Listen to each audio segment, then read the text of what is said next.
Hi, I'm Abby Church for the Strategy Department with today's featured message, the importance of strategic boundary. In every combat movie, good guy versus bad guy movie, or zombie thriller, one of the first things you see the protagonists do is establish a defensive perimeter. Now, why do they do that, and how do they figure out how big it needs to be? They establish a defensive perimeter by deciding what it is that needs to be defended and by figuring out how many resources they can dedicate to the task, be it 3 scared teenagers or 10,000 burly lads. And your organization needs to do the same thing. Oddly enough, this can be much more difficult in the real world.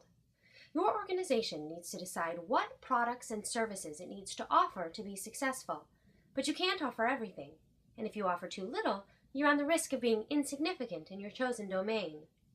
To go back to our analogy, if your strategic boundary is too large, you'll have insufficient resources to properly defend it.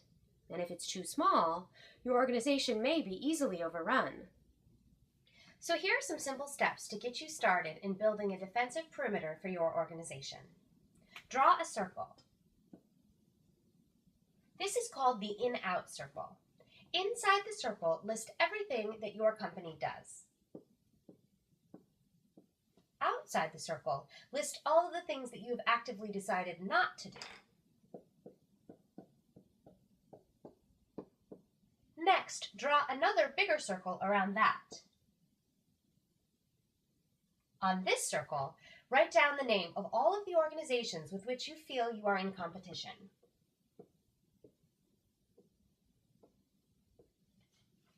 For the commercial enterprise, competition can be defined as financial or market competition. Within the nonprofit world, it may be viewed as competition for a specific client base, grants, etc. Last step.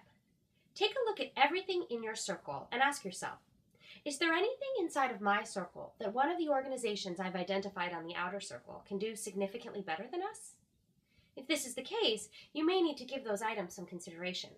Is it a short-term issue where you may eventually outperform your competitor, or will they always be better?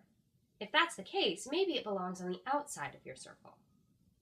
Also, look at the things your organization has actively decided not to do and that you've placed on the outside of your strategic boundary. Is there a chance that you could do those things better than one of the organizations you've placed on that outside boundary? If so, bring them into your strategic perimeter. The result should be that everything you now have in that inner circle is something that you feel you can defend because you are the best within your domain at fulfilling those customer or client needs. Now, this is just the beginning of your strategic development.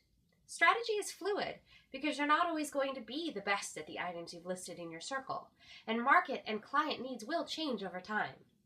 So you're going to need to ask yourself, how can we keep our strategic boundary strong? And that's where the strategy department can help. So give us a call. But if it's zombies or aliens, you're on your own. For the strategy department, I'm Abby Church.